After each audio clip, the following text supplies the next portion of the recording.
In the middle of the night in Georgia, former Navy SEALs Michael and Russell are discussing their next job with Russell's ex-cop brother Gabe.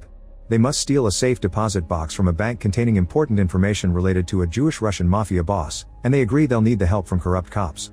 Later they meet with officers Marcus and Franco to make a plan. Meanwhile, Russian crime lady Irina meets with two of her men, who have brought their latest victims in the trunk of their car. They've clearly been tortured, and one of the criminals presents Irina a bag with all their teeth, which gets thrown in the trunk before it's locked up. 2 weeks later, the gang is getting their weapons and masks ready in a van that Russell is driving. He parks around the corner and the other four rush into the bank, shooting in the air before bringing down the guards. The alarms are already ringing, so they only have 3 minutes to pull this off before the cops arrive. Gabe sees the bank manager trying to escape and goes after him to capture him. Then they show him some pictures of his home and his family to force him to cooperate. They take the manager to the vault and show him the number they want. After the guy takes out his keys and puts them on the lock, Michael pushes him off to open the box himself. Gabe notices a pile of cash nearby and takes some in his bag before they finally add the box. On their way out, they lock the door of the vault and throw the keys to the manager. Gabe is the first one to leave the bank and rushes to hide in a car while Russell gives him instructions on what path to take because he's tapping into the police's scanner. When the other three come out too, Michael puts 2 flashbang grenades on the door and the people run to hide in the vault. The trio joins Gabe in the car and they take off while Russell navigates for them through the radio. They travel calmly for a while, but suddenly a security dye pack that came with the money explodes in the bag. The car fills with blinding red smoke, making it hard to drive. They try to open a door to let out the smoke, only to end up hitting another vehicle and causing an accident that blocks the road, which leave Russell behind. The thieves decide to get out and open fire to force the people to run away, hitting the window of a guy that refuses to leave until he does so. Russell watches from afar and sees a wounded woman, which wasn't supposed to happen. Once they've stolen a new vehicle, they activate a bomb inside their previous one and leave before it explodes. The cops soon arrive and Russell leaves as well. Moments later, at a secluded area, the group drops all the stained equipment in the car. Marcus and Franco yell at Gabe for taking the money since it was obviously bait for dumb thieves to grab the dye. Franco even takes out his gun during the scolding, but Michael threatens him into putting it away. Once they're done, they shoot the escape car's gas tank and light it on fire before leaving. Later, Michael goes to a meatpacking plant, where Irina's men are carrying their victims in the meat trucks. Michael gives them the box to put an end to their mission. Meanwhile, Detective Allen goes to the bank to investigate the robbery and scolds the manager for not being careful about what he posts on social media. At the same time, Allen's nephew and former Marine Chris goes to the station for his first day of work. Soon Marcus also arrives and notices he still has some dye on his shoe and pants. The commanding officer partners Chris with Marcus, who complains about it and gets ignored. They patrol the town together but only take care of silly things like a woman being inappropriate in public. In his apartment, Michael uses a burner phone to call Franco and tell him they'll see each other in 2 days. Then he burns the SIM card in the microwave. Afterward, Michael goes to the meat plant, where Irina's men pat him down before letting him see her. Her nephew Felix runs to hug Michael, revealing he's his dad. Michael expects to be paid for the robbery, but Irina reveals that there is another mission to do first. When Michael tries to refuse, Irina threatens to not let him see Felix again. As Irina tells him about the next job, Michael notices a room full of federal agents, which worries him. Later, Irina calls her husband the Jewish-Russian mafia boss, who is currently in a Russian jail. He says that Michael refusing to do the job is unacceptable and advises Irina to hurt Michael. That night, Russell gets a call from Michael saying they need to meet immediately. When Russell gets in his car, Irina's thug appears behind him and suffocates him with a plastic bag. Franco, Gabe, Michael, and Marcus meet up. An argument ensues over Irina's lack of payment and Michael tells them about the feds he saw, which means they need to behave. At that moment, they see Russell's car hitting a wall and rush to check on him as a second car drives away. They find Russell with the bag and covered in severe wounds, meaning he doesn't have much time left. Marcus holds a furious Gabe back while Michael shoots Russell to end his suffering. Michael tries calling Irina through the phone of her sister and Felix's mother Elena, but both women refuse to answer. Meanwhile, Allen and his partner Detective Trina watch footage of the robbery and can tell some of the thieves have army training. In the morning, the group discusses how to pull off the next job, which is a heist at the Department of Homeland Security. They'll need at least 10 minutes, which is impossible because the police shows up in 3. Franco has an idea: they could do a 999. This entails killing a cop, which would send all the police to the location of the incident. Marcus doesn't like the idea of having to kill a fellow officer, but Franco is happy to do it. In the end, they agree this is their only choice. Later, Marcus and Chris are called to a murder scene, where a car is burning down and 3 heads have been found on top of another vehicle. Franco is also there and treats Chris like a rookie, so Chris proves him wrong by translating the threat on the glass. Then he goes to interrogate some gang members, only for Luis to insult him and try to attack him. Chris blocks him and arrests him, causing the other cops to come for the rest of the gang. Furious, Marcus pulls Chris aside and scolds him for complicating things. Sometime later, Elena brings Felix to Michael's home for an allowed scheduled visit. They're late and Michael knows Irina is behind this. The next day, Michael drops Felix at Irina's and uses the chance to yell at her for killing Russell. Irina is unbothered and reminds him to do his job. The next time the group meets at a sauna and Marcus tells them their victim should be Chris because Alan will move the entire department for his nephew. When they go home, Gabe admits he doesn't like the idea of killing a random guy that hasn't done anything and begs to change the plan. Michael snaps and says they have no choice before pushing Gabe out of his car. The next day, Alan meets with a person in the naughty business. He bribes her with some money and learns that a working girl named Leah had taken too many uppers, causing her to share a secret. Her boyfriend had just committed a bank robbery. Meanwhile, Marcus and Chris enter the gang's territory. While Marcus talks to some locals to gather information, Chris tries to scold two teen gang members for their lifestyle, telling them to go back to school. Afterward, they secretly follow a criminal known as Termite, the main suspect behind the murder. They watch him pretend a bag of illegal powder is a baby to move it around in a baby carriage, hiding it in a car to drive off. Moments later, Chris gathers a team of cops to search Termite's apartment.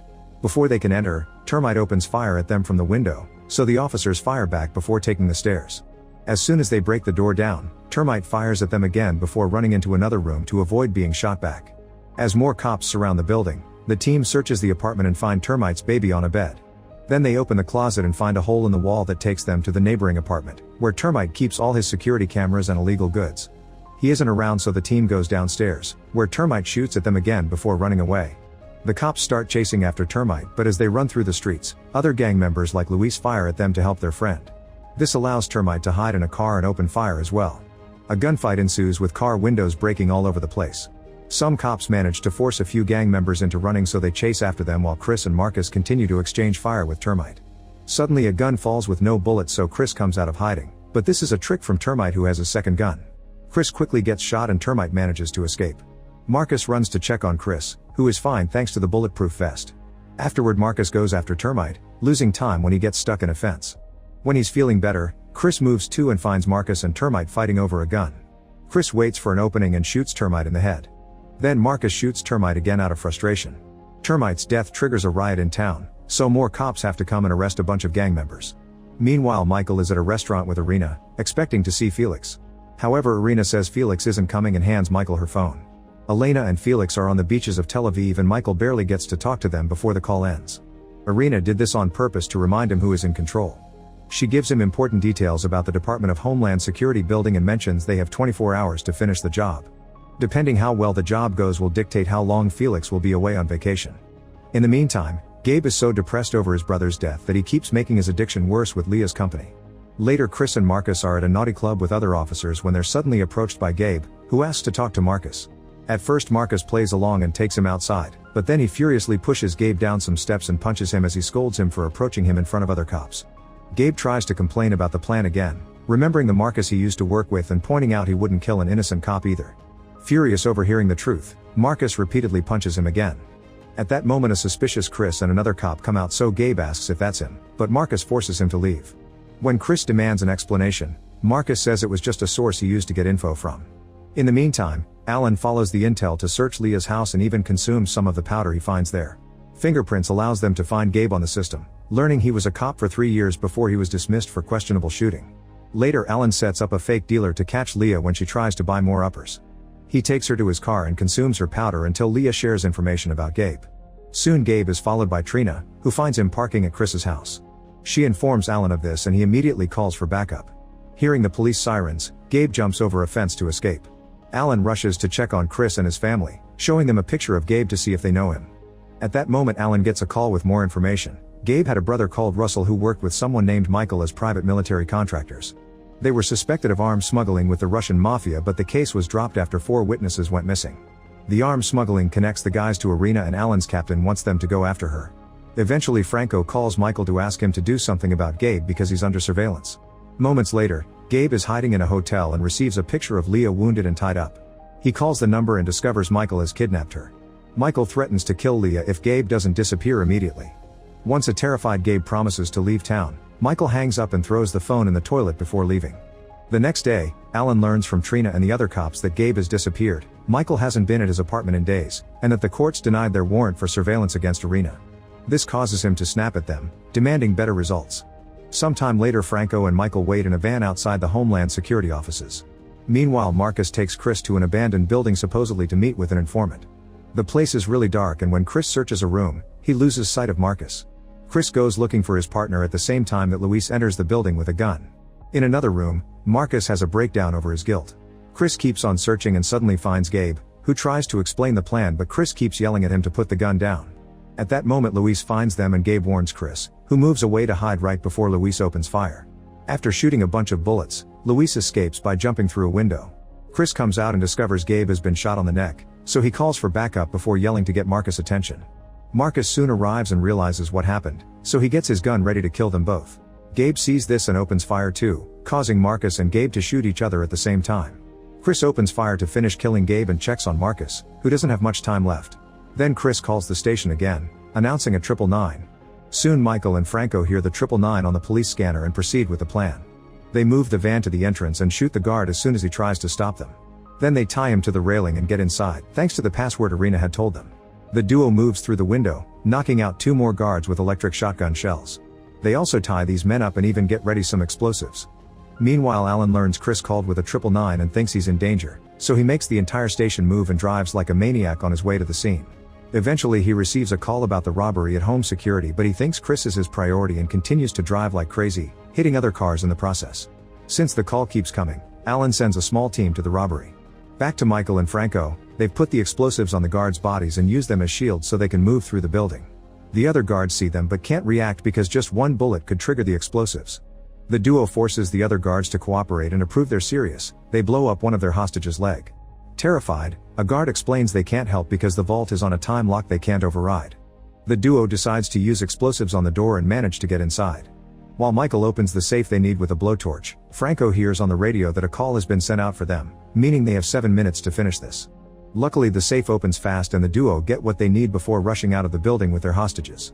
There's a SWAT team nearby and they watch how Michael and Franco get in the van, waiting until they drive away from the guards with the explosives to open fire. Both of them get wounded by the bullets, yet they still manage to escape.